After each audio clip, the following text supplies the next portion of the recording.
Hello there, and a very happy new year, and a very warm welcome to this latest episode of the World Cricket Chat, which is also our 61st. Did you know this, Shruti? No, I didn't. You've been counting. I have been not too far away from the 100th episode mark. We're looking ahead to the 16th game of the Big Bash League this season, and the Sydney Thunder are hosting the Melbourne Stars on Wednesday. The Thunder are in a spot of bother. In fact, for the defending champions to have lost 4 successive matches to kickstart their campaign, it can be described as a bit more than just a spot. It's a big, deep hole that they find themselves in and probably need to not only win their remaining 4 games, but they also need some help from the other results if they want to qualify for the finals, as they call it in the Big Bash League. Shruti, for this game, can you briefly say if the cards predict anything different for the Thunder? Well, Sydney Thunder are mighty disappointed after their loss to Perth Scorchers, and somewhere that disappointment lingers in how they appear tentative in their performance in this match as well, so not too positive there. No, they cannot afford to remain tentative given that they haven't got too many opportunities remaining for them. The only thing more surprising than those 4 defeats is the manner of those losses. 3 of those 4 defeats came in one-sided causes.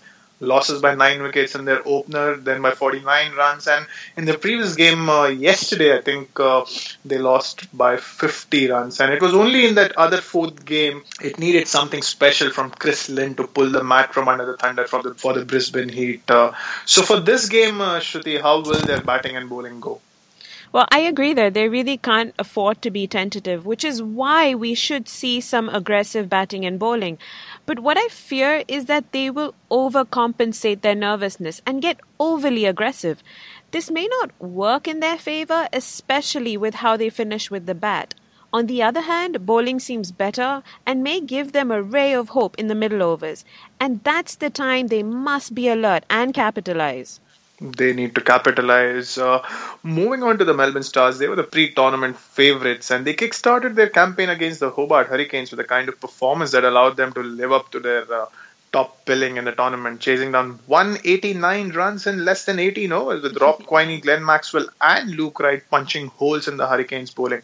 But then surprisingly, they fell apart in their chase against the crosstown rivals Melbourne Renegades. So in this game, with 1 loss and 1 win under their belt, how will they go? Well, the Melbourne Stars should appear steady and well-balanced, but they too could falter, and this may be purely down to nervousness.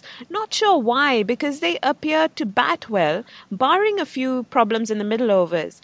Their batsmen should do a good job. Now, bowlers may not start too well, but they should recover quickly enough. Interesting there that you have 2 teams who are down nervous going into a game where I can understand the Thunder being nervous because of the situation that they are in, but the Melbourne Stars have played just 2 games, so it'll be interesting to see how they go. Their bowling has been their problem in both the games so far, which is what the Stars might want to look at and respect. Michael Beer has been miserly up front, but beyond that, runs have come far too easily. Scott Boland, Ben Hilfenhaus and Adam Zampa have all gone for a few. And we know that Hilfenhaus took those 3 wickets in the first game. But the economy rate has been far too high for Stars' comfort. And that has been at the core of their issue.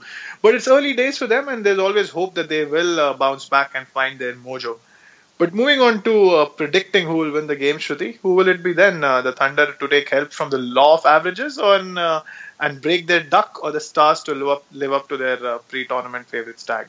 You know what? Both teams seem so unreliable to me today. According to the cards, the least unreliable should be Melbourne Stars. So that's who I'm going with. Now, do you have a team to pick? It looks the most obvious choice for me to when the skipper Shane Watson can guide his Thunder with a match-winning century or so. Or you have an Andre Russell who can use his big booming bat and speeds of 140 kilometers to rattle the Stars. I think I will be going with the Stars as well. But that's that from us. We should be back with another BBL game very soon.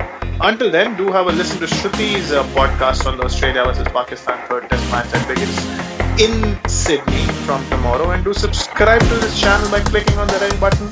And do follow us on Twitter. World Cricket Chat is our ID. Thank you. Bye-bye.